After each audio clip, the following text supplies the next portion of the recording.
people buy from people. We say it all the time. So we have really no choice now to continue to show up and create a deeper connection with our audience, because when market is oversaturated, when there's so many options, how do we stand out? We form a relationship.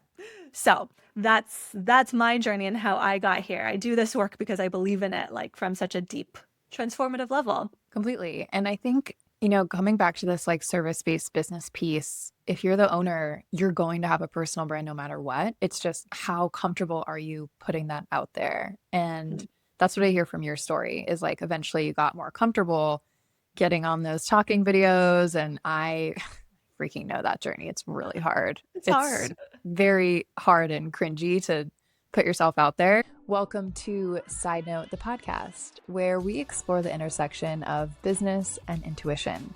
I'm your host, Samantha Fackler, a Fortune 100 marketing advisor turned leadership coach who has worked with over 100 companies across 13 years and counting.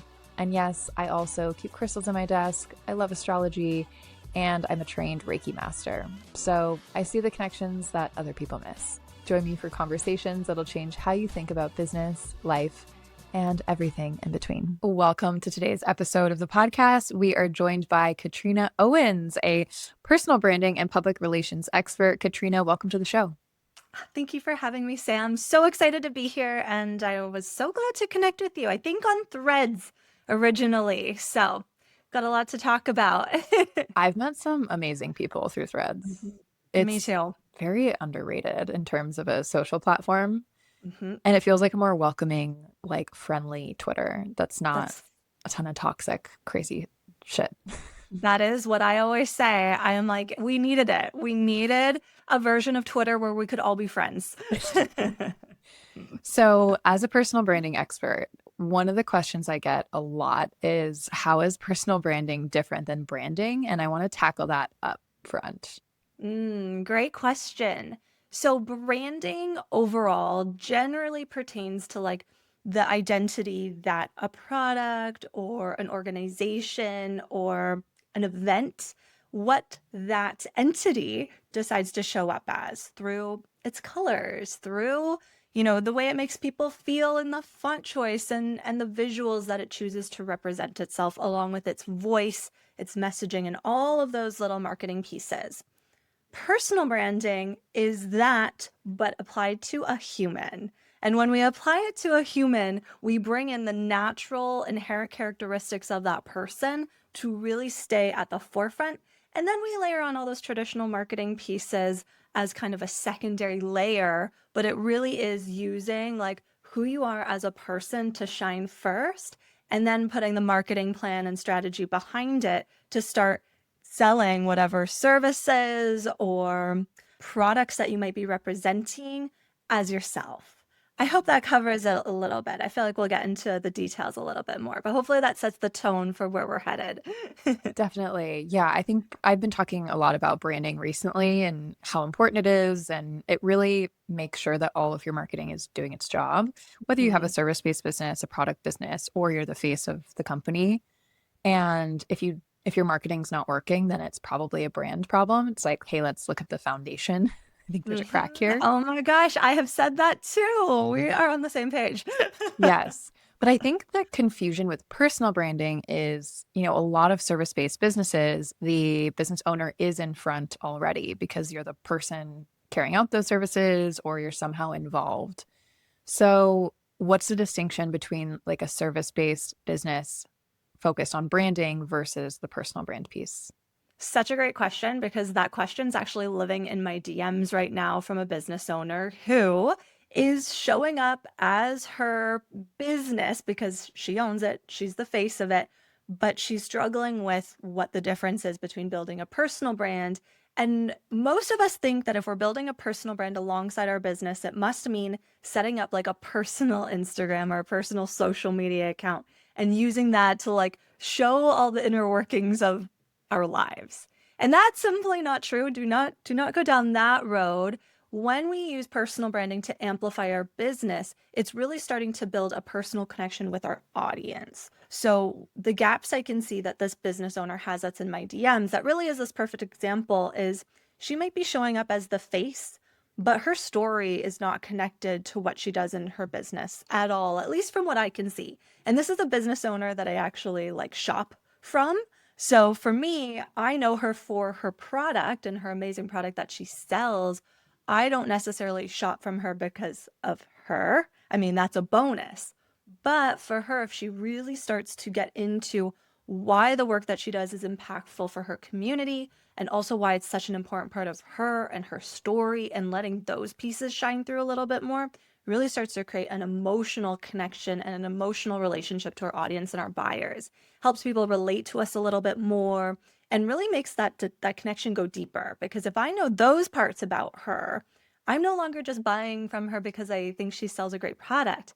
I'm buying for her because I have this now deeper connection to the work that she does. Maybe it's the purpose or her why resonates with me too. So it really is great for this kind of long-term business building strategy, creating clients that are like super loyal, super invested, and then they tend to love everything that you do.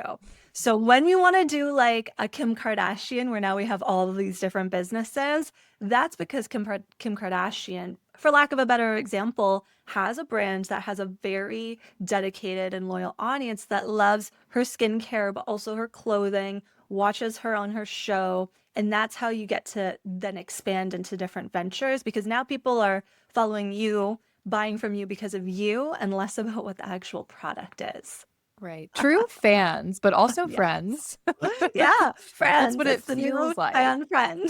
Yeah, that's what it feels like from the Mhm. audience, right? Is they Yeah. do feel connected, and people buy when there's a feeling involved more Mhm. than their rational, logical brain. I know I just did a podcast episode on sales psychology recently, and we talked all about it. So I want to bring in Katrina here. How have you navigated this like service-based brand versus personal brand for you? It's been a journey, and creating my own personal brand was actually what invited me or incited me into building a firm that helps other business owners with their personal brand, because I so believe in the power of it. When I started my business, I was a typical marketing agency, and I really hid behind that. I had no public social media presence before I started my business. I had a decade-long corporate career where I was like behind a curtain. A Oh yeah, guy, I get I that. had a LinkedIn, but I didn't post. I was the person that posted on LinkedIn like when you made like a career move, or like when your company was like, "Hey, we're all going to post about this one thing on LinkedIn today so we can like get it out to our audiences." So I was that girl, and then I had an Instagram account that was just for friends and family, and I posted on it a couple times a year when I went on vacation. So when I started my own business, I was like, okay, I guess I'm now doing this. I got to market it somehow. So I set up an Instagram account, and I first was approaching it from like an agency perspective, where I was like doing graphics and carousels that I hated doing, hated creating a graphic, still do. I And feel I was that. just, I'm like, I hate a graphic, hate like being in Canva doing a carousel. Not And my skill I set. no, and it wasn't engaging, and it was so hard to grow an audience.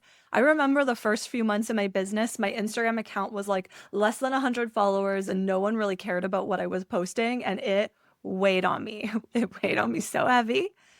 And then I just thought, okay, maybe I should try to show up as me a bit more, because people seem to like that. Like, I knew if I could get in front of a client and meet them in person, that they would immediately say yes to working with me. So I was like, okay, if I bring that into the online space, maybe it's the same effect. So that's what I started doing. I started getting comfortable doing the talking to the camera thing that I was very uncomfortable doing in the beginning. And I started to notice that people that weren't necessarily connected to me started to follow me and started to like the things that I did. And it became really easy to sell, because I was now just speaking from the transformation that I was having, focusing on personal branding, and then sharing that with my audience and taking them along for the ride a little bit more. So it really was my own personal journey, building my personal brand and realizing how much that changed the trajectory of my business, that made me really passionate about sharing that with other business owners, and inspiring them to do the same, because people buy from people. We say it all the time. So we have really no choice now to continue to show up and create a deeper connection with our audience, because when market is oversaturated, when there's so many options, how do we stand out? We form a relationship. So that's my journey and how I got here. I do this work because I believe in it, like from such a deep, transformative level.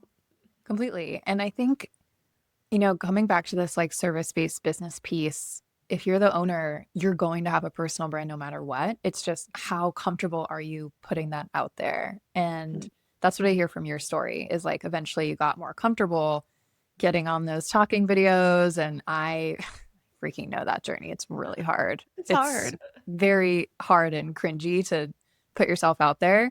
But I actually think about my dad, who's owned a business for 2 decades, and he's not on social media at all. Like, Mhm. definitely not. And Mhm. actually has no marketing and brand background.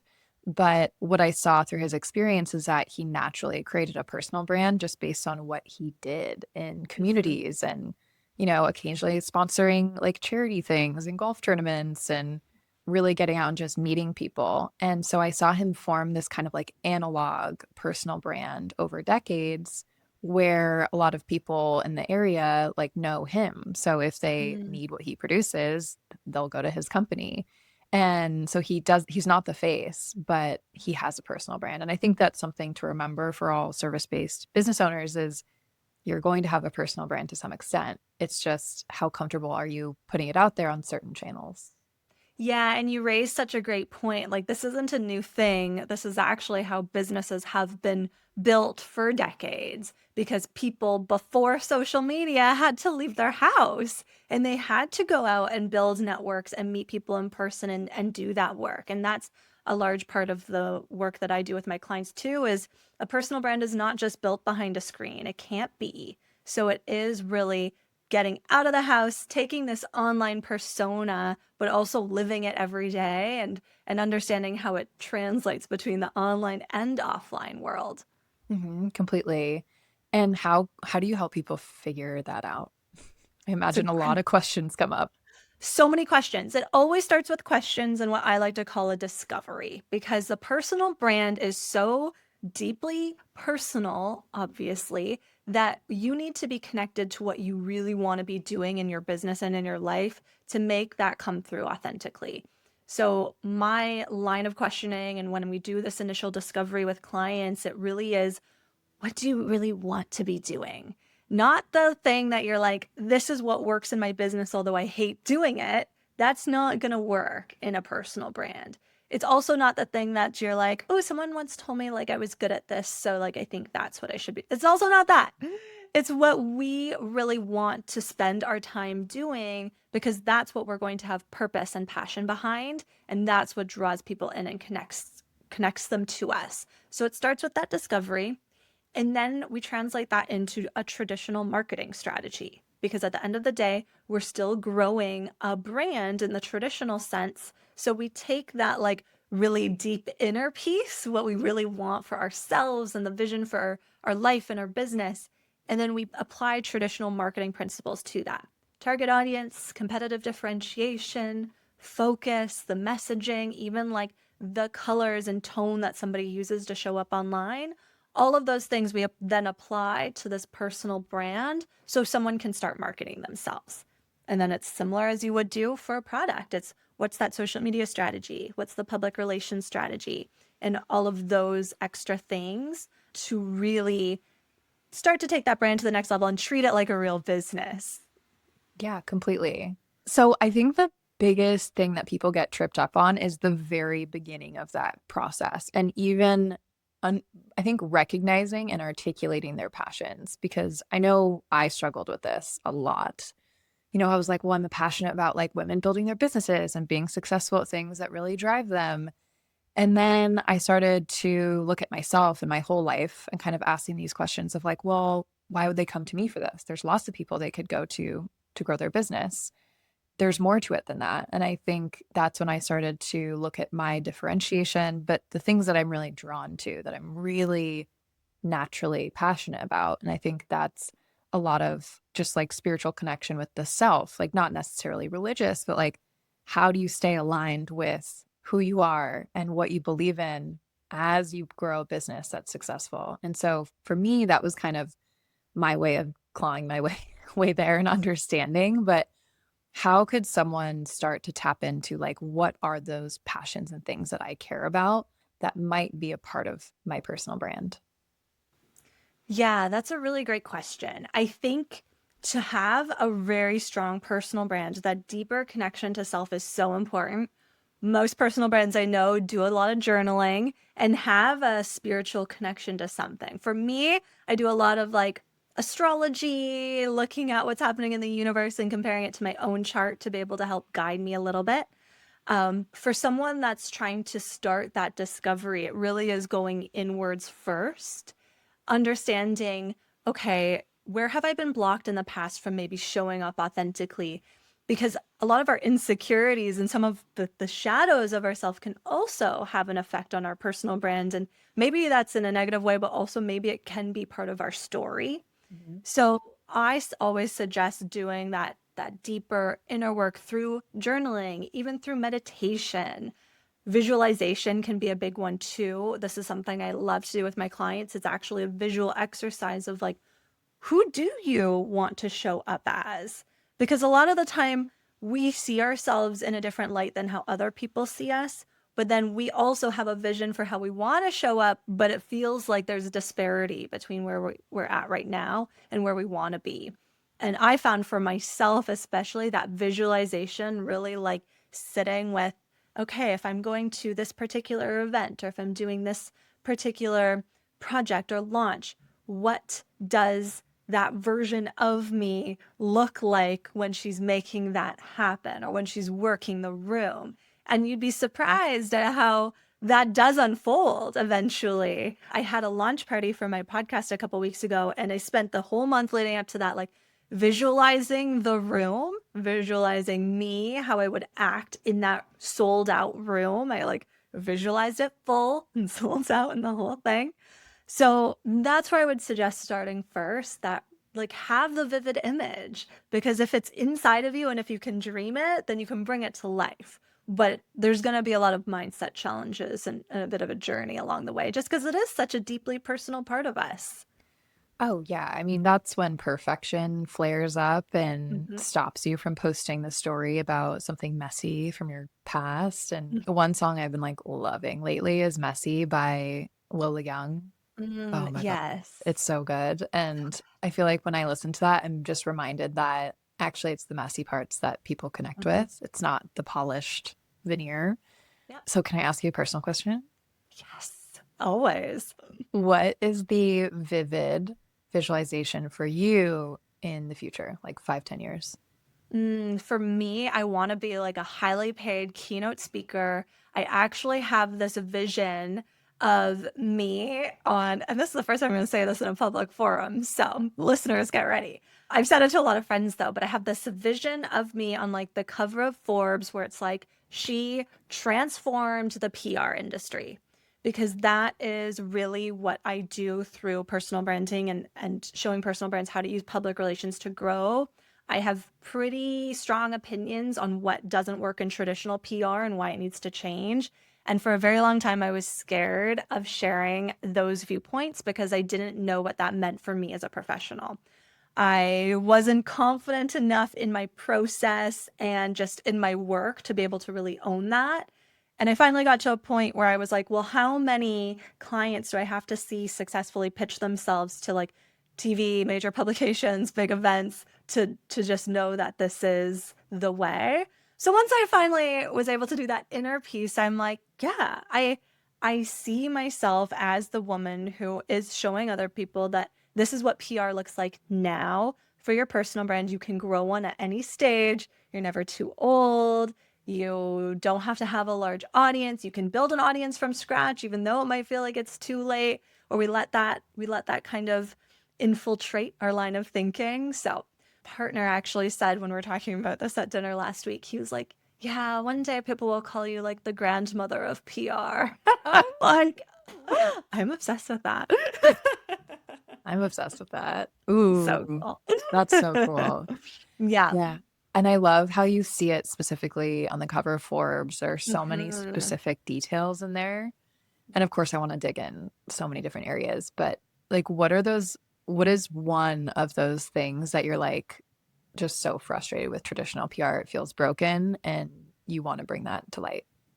Yeah, it just feels really fake. Like it feels like, and I'll actually add a little bit of context because when I had a more traditional agency style business, we did done for you public relations management. And all clients wanted to know was like, how many media placements am I going to get? No one was focused on what the ROI and the actual return of those media placements was. They just wanted to have as many features as possible. But then at the end of every single campaign, especially clients that would just invest in PR and to not be running social media or email marketing or, all the marketing pieces alongside that, would then feel frustrated about the results. But all they had wanted were media placements because we've built up traditional media specifically as being a driver for businesses when that's just not how it works anymore. Mm-hmm. I've seen multi-million dollar companies get featured in Vogue magazine and not see a single sale. But people still place Vogue magazine on a pedestal because they think that feature is going to change the trajectory of their business. But people aren't going to Vogue.com and like looking through every single article that's posted every single day. So why do we have this expectation that that is going to change our business? We don't, but PR agencies can charge so much money because of this like vanity metric. And I'm so frustrated with that because that's not what moves the needle in our business. And I see a lot of small business owners, personal brands, founders spend a lot of money on public relations when they don't need to. They can actually just understand the relationship building aspect of it, know how to pitch themselves, know where to find opportunities, and they're going to see far more impactful results if they do it themselves. And I used to get so shy about saying that because I'm like, ooh, the PR agencies are going to come for me. And I thought to myself, who am I to have this very, very strong take on an entire industry that's been done a certain way forever? But I've overcome that now. Now I'm like very, very secure in my own process. And I just know for the people that want that process to work for them, it will. And for the others, they're just not my client. But took me a while to get there. Yeah, I love that. And I love the boundary too of like, you either jive with this and we'll work great Mhm. together, or you don't and we won't work together. And I think Yep. that's a really important statement to make Mhm. as a Mhm. business owner, drawing your boundaries. So, for people who are actually trying to do PR for themselves, how on earth do they start that? Yeah. So the very first piece, and this is why I specialize in personal branding and PR, is to have that brand in place. So when you had said earlier on in this episode, if your marketing is not working, it's a brand problem. So I say the same for PR. If PR is not working, it's a brand problem. Because if you have a personal brand that's set up to be highly focused, highly differentiated, your messaging is clear, you've got the vibe, you are going to see opportunities organically flow to you without having to spend a ton of time pitching. So that's the first place to start. And actually, we can kind of talk about how you and I initially connected because it wasn't like I pitched you to go on your podcast. We connected on Threads because we vibed. We just did a call to get to know each other a bit more and understand what each other's services are. And then you invited me here today. And that's how it's done. Like, it's not this like, I'm going to send 12 pitches a day and see who says yes. It's just organically cultivating relationships with people you love to talk to and want to have, mutual support of their business and then see how you guys can collaborate and work together. So if I had kind of shown up to that call with you and maybe wasn't super secure in what my messaging was or my services, I didn't know how to talk about them, maybe you wouldn't have said, hey, you'd make a great guest for my podcast because it would have been too unclear. You'd be like, you're so great, like so fun to talk to you, but you wouldn't understand what value I could deliver to an audience. Whereas when I approach a conversation where, we're chatting and I have a strong brand in place, it makes it so much easier for there to be like forward momentum, a podcast. Maybe one day you and I collaborate on a workshop or whatever it is.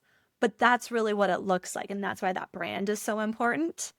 And then to kind of build on that, we do bring in more traditional PR because I think there is a place for traditional media. It's just not for brand awareness and it's not for increasing sales.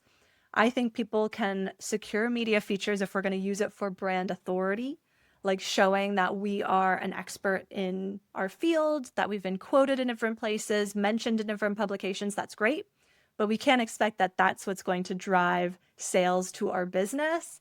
Brand authority is a stronger tactic when it comes to like maybe raising our prices because we have been featured. We are an expert quoted in different publications, which allows us to charge expert prices for the work that we do. Yes. And then some other examples of PR would be like doing speaking engagements, podcasting. Those are the pieces I like to focus on for a personal brand audience. It doesn't have to be like, oh, I'm going to like go get featured in my local newspaper. That probably doesn't work for most B2B business owners. So it's thinking a bit differently, like how am I reaching my target audience? And a lot of that is through podcasting, speaking, and then using those media features to just elevate the profile of the brand. Yeah. And I think coming back to step one for a moment, like when we first met, it was immediately clear to me, like what you did, what you Mhm. represented, who you were as a person. We weren't trying to pitch each other. It was a genuine, just like relationship building moment. And then the Mhm. light bulb went off in my head of, oh, definitely has really interesting, valuable information that my audience would love to learn about. And then here we are. Yes, it's like magic. It's like magic. It's like if we just take it back to like baseline human principles, like what it's like to like show up as a person in the world, leading with good intention. Look at the amazing things that can happen.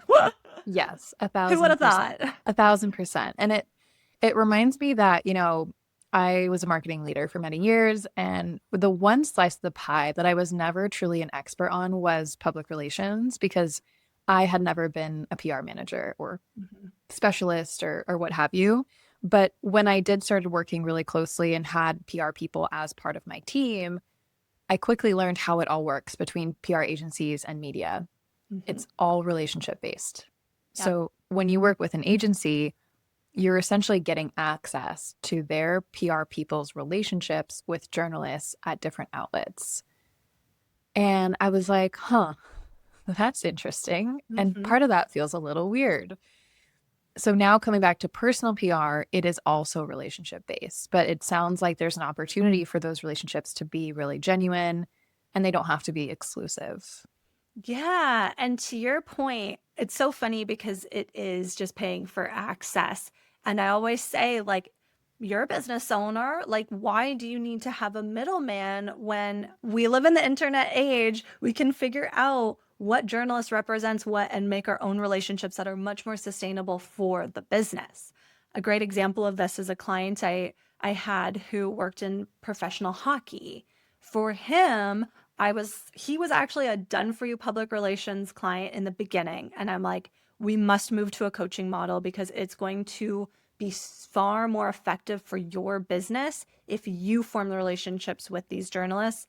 You don't need me. Like, you just need to know who you want to talk to, what teams certain journalists represent, and that's all information that's accessible. So we actually shifted because I was like, this is going to be far more beneficial and easier, by the way. Like, you don't need to like be contacting me every time you want to run a story. You can just treat people like people and call up your friends. So a lot of the journalists he talks to now, like he'll like go for coffee with them or have breakfast with them and like, yes, that is what you want. And that was really for me a powerful moment because I'm like, okay, yeah, this is like to move someone from like doing PR management to like, no, actually, I'm giving you the tools to go because I just know that's going to be way better for you. That was when I was like, I think I'm onto something and I think I just need to trust myself now. Yes, trust your instincts Yeah. for sure. I think too, what's interesting and brings back the whole piece around like what are your passions, who is that personal brand identity that you're forming, and then getting into the marketing strategy of it. When you do start to market yourself after doing a lot of this, you actually don't need to start a lot of those relationships. I found recently that I had journalists reaching out to me. And Uh-huh. so I was recently featured in Investopedia and it just came out of nowhere. So good. Like the journalist just reached out, was like, hey, I'm writing this article. Mm. Would you have any contributions to it? And of course I did. I have lots of opinions. And then boom, in like 4 days it was out. So I think also it's like, yes, have those relationships, definitely nurture them, but also remember that you're building a personal brand to attract those relationships too. Mhm. And I would be curious to know how that journalist found you. Like, was it through your content or what do you know? It was through my Instagram content. Yep. And I don't And that, have a massive following, but it mhm, was some sort of message that she saw on there that she was like, oh, I think yep. she's the right person. Yeah. And that's how it happens, everyone. It could be just one message. Yeah, and like Bill, and like honestly, I say it a lot, but if you don't share your story or your message, how can you expect anybody else to? And that's actually just illustrates my point perfectly. Like you are the one communicating, sharing value, not thinking that if I share this, I'm going to receive X, Y, or Z opportunity. You were just building your business, building your personal brand, and then look what came back to you. So that really is why I believe if you focus on the brand building, the PR opportunities will come. It doesn't have to be this like big investment in time or money or energy. If you're doing it, it's going to flow to you more easily. Completely. Do you think there's ever a good time to start investing in PR? Like when is the right time for someone to say start working with someone like you? Yeah, so I offer a one on one program that kind of meets people in two different places. If someone doesn't have a personal brand at all and they're super unclear on, okay, what do I even stand for? What do I want to talk about? I don't have a funnel set up. We're not quite ready for PR yet, if that's the case. And I have support in place for those people. But for me, the signs that someone's quote unquote ready to start investing is, do you know exactly what it is that you stand for and what you're selling?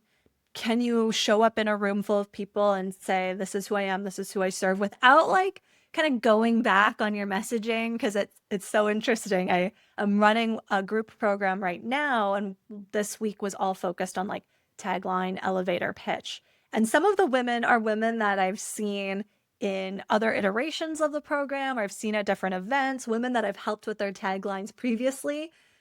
And we always want to change it. And so there's actually like one woman where I'm like, why is this different than what you said to me a week ago? We actually don't need to overthink it. We just need to pick something, know that it's super clear. If it needs some refinements, yes, we'll make the refinements, but then you got to give yourself time to test that messaging and see if it resonates and see who it resonates with. So the readiness comes from, okay, am I confident on my brand? Do I have something to sell, by the way? Because a lot of the time I see people come to me and they're like, I don't really have my like one-on-one offer, or I don't know what I'm selling people into. And in that case, PR is not going to be a great use of time, because the end goal of PR is that we're increasing the value of our business through revenue and leads and all of that. So having the clarity on the business is probably the biggest indicator on whether or not someone's ready for PR. Like, are you so Mm. crystal clear on the messaging, the vibe, who you want to talk to, all of those fundamentals? Perfect. Great time for PR. If not, got to go back to that brand strategy and really like refine that first. And then you're essentially ready. You don't need to have a certain amount of followers or X amount of years of experience. It is the business in a place where it makes sense to start amplifying it to a wider audience. Mm, love that. Love that so much.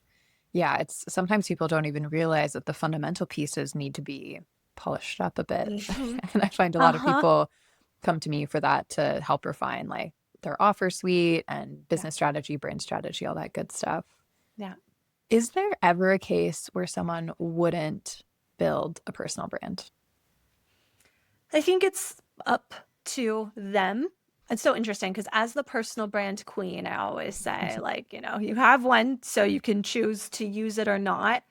I think it would just come down to personal preference. Like if that person was like, listen, I don't want to speak to journalists. I do not want to show up on video. I do not care about speaking on a stage.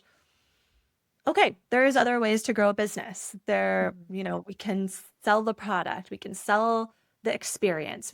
There are different things you can sell. Maybe it's your team members that are stepping up to showcase the business in different ways. So I think it would just be personal preference. I think if someone wants to have a personal brand, you absolutely can. Now, if that brand is in like a sensitive industry or like an industry that like maybe raises some questions, there's probably a lot to consider when you're creating that strategy. But if someone really wants to start being known for the work that they do, yeah, grow the personal brand. And if not, then it's just finding a different strategy for that business. And I'm not an expert on what the other strategies might be, but I'm sure there are some that exist. Yeah, no, absolutely. I mean, I used to work in certain industries that were sensitive because they were Yeah. like fintech or intelligence platforms Hmm. that different governments used. But what I found is that whenever I came across a business where the whole team was actually anonymous and you didn't even have any identifying information, then it was a security threat. And they couldn't partner with any companies because no Hmm. company with any legal counsel would Yeah. partner with a company where you don't actually know the names of the people. And I think I've heard like in the last couple of years this thing of like being an anonymous CEO and like not identifying at all with the company, but if your name's not even attached to it, then that's costing your business a ton of money and might actually fail the business. Yeah, I think so. I remember coming across a business like that too. And I actually think that that was their whole MO, was actually kind of showing other people how like you didn't have to have this personal brand or this public persona. Um, I'd be curious to know how people succeed or what that even looks like because yeah, to your point, in my opinion, that's how people vet their business decisions and vet whether or not a service provider is right for them or not. So, yes, very interesting. Actually, that's inspired me to do a bit more research on that front because I find there's probably some interesting companies to look at and kind of study Yeah, over there. it's a very weird fringe case, but for some reason I felt called to bring it up. Now I want Yeah. to jump to the 180 of that, and Yeah. that's people that are like, "Yes, I'm building a personal brand." They're building a brand. They're both kind of connected. There's like a Venn diagram situation Yep. happening. Maybe they've had some traction, right? But what might be missing is kind of this concept of like fame energy. And I know that you Mhm. do a lot of work, like one of your programs is called Fame Ready. So could you talk Yep. about that famous energy a bit? Yeah, that famous energy is really stepping into that next level version of yourself because I believe you got to start embodying that now to be able to grow to that place that you really want to get to. So, a lot of the times that actually just looks like making larger investments into your business. And larger doesn't have to mean financial, it could be more energy, it could need more confidence. For me, it was being able to speak boldly about the things that are actually feeling a bit controversial. Whatever that is, it's being willing to put yourself on a larger platform and open yourself up to more visibility. And visibility really is that kind of driving factor behind fame because we live in a world where anyone can be famous, is what people love to say. And that just comes from someone gaining some notoriety or visibility on social media. Typically, it's on social media these days. So, how I would encourage someone to kind of take that and use that is how do you turn that into a revenue driver? Because Mhm. at the end of the day, I relate fame to your business. Like, I'm not here like, oh, just go be famous for anything and go viral. Like, for me, famous is equivalent to being well known, which in turn, being well known obviously drives revenue, drives growth to the business, which is really what I'm focused on. So, that famous feeling is, do people know who you are and what you stand for and how you can help them? That's what contributes to that famous feeling. The fact that, okay, I'm going to actually give you a great example. So, earlier today, I received a DM from someone who I knew followed me. I think I follow her too. We've never like connected any deeper than like maybe exchanged a few casual DMs at some point. She messaged me today to say, "Hey Katrina, I just wanted to let you know I've binge listened to the first whatever 3 or 4 episodes of your podcast And she wrote this whole message on how she related, what they made her feel like, that she loved them. I felt so famous in that moment. And it wasn't because all of these people sent me DMs. It was because it was just one person that I was like, okay, this work is having an impact. And it's not like my best friend listening to the podcast, it's someone that I didn't even know was listening, which I guess is like the cool thing about podcasts. Like you never actually know who's listening. Mhm. So that was a famous feeling moment because I'm like, okay, yes, this is connected back to my why. It's why I'm doing this. And now I'm receiving that acknowledgement from the universe that, like, yes, you are doing the right thing. You are leading from like your purpose. And I thought that was really beautiful. So that's what I mean when I talk about feeling famous. It's not thousands of followers or millions of followers or views or impressions. It's making the impact on even just one person. Oh, yeah, that's so Yeah. beautiful. I think that's where a lot of people get stuck, and where I felt stuck in the beginning too, is that you're not building a personal brand to become an influencer. You're Hmm. building because you have a purpose and you want to create impact, and that is the reason behind it. It's not just because you want your face everywhere on a million carousels. 100%. And I think that's a very common theme. We think it's vain or all the things maybe our mom told us at one point when, I had an era of my childhood when I loved to take a lot of pictures of myself.